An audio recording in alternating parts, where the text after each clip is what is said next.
وحده لا شريك له. Dan saya menyambut baik usulan beliau, orang tua kita Gus Lim, untuk bersedia menjadi penyelenggara terjadinya debat antara saya dan Rizik Syihab. Tetapi terus terang saya, Kang Bas Yusuf, pesimis bila pihak Rizik Syihab berani untuk melayani tantangan debat dari Gus Lim itu. Daripada kita perang-perang begitu, lebih baik kita perang argumentasi, perang epistemologis. Bagaimana nasab balawi yang sudah putus ini dipertanggungjawabkan oleh mereka di hadapan publik. Tapi Kiai Imad itu serius ini, siap kalau ada undangan untuk berdebat dengan Habib Rizik? Insya Allah saya akan datang. Siap Kiai Imad ya? Siap.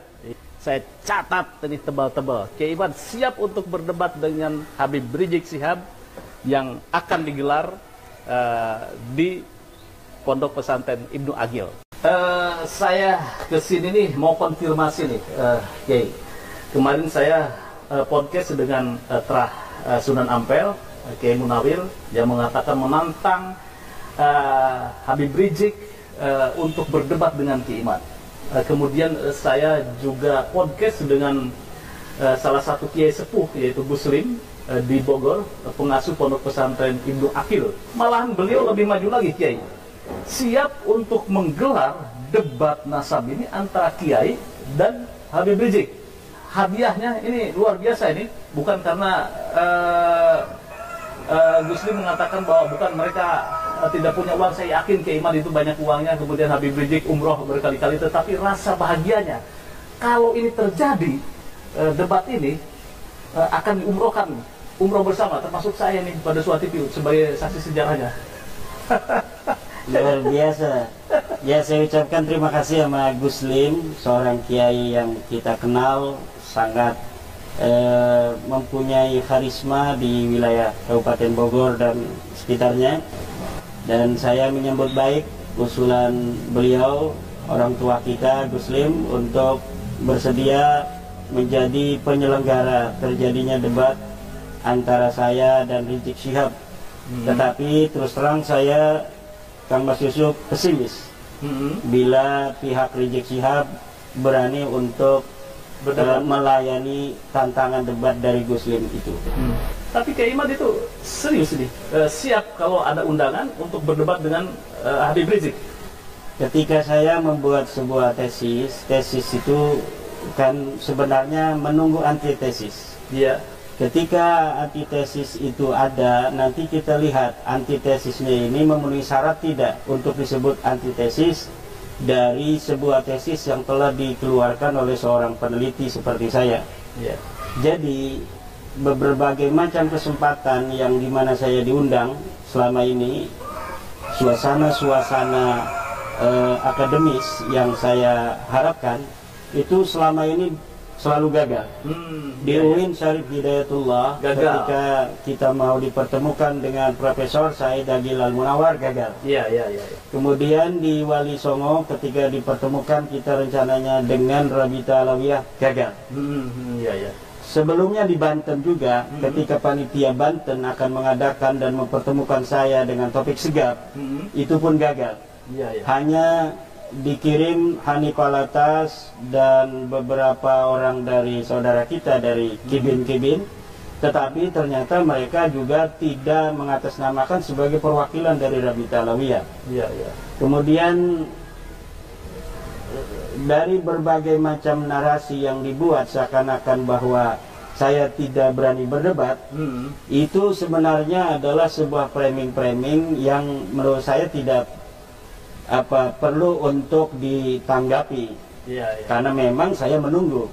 Jadi kalau apabila pihak Rizik Syihab ketika ditantang oleh Kiai dari Bogor, Gus Lim, itu kemudian menerima, daripada kita perang-perang begitu seperti kata beliau itu mau nantang perang monyet-monyet, lebih baik kita perang argumentasi, perang epistemologis.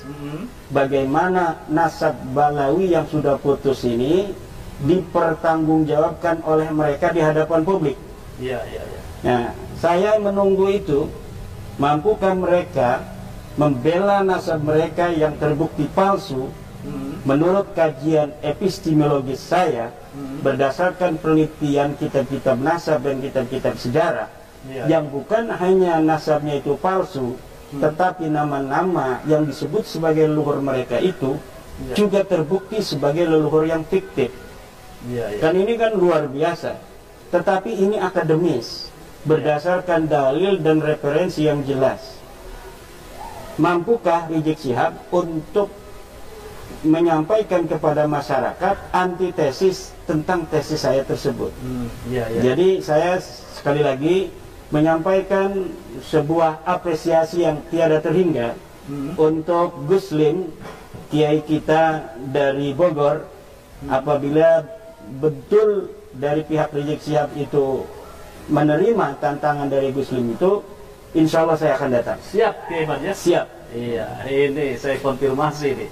Saya catat tadi tebal-tebal. Kiai Imad siap untuk berdebat dengan Habib Rizik Syihab yang akan digelar di Pondok Pesantren Ibnu Agil. Ini kita harapkan ini bisa tergelar. Tapi lagi-lagi Kiai Imad ini seringkali Kiai Imad di framing sebagai Kiai Imaduddin Al-Kaburi, karena di Banten itu Kiai Imad tidak datang. Ini cukup mengganggu apa tidak ini?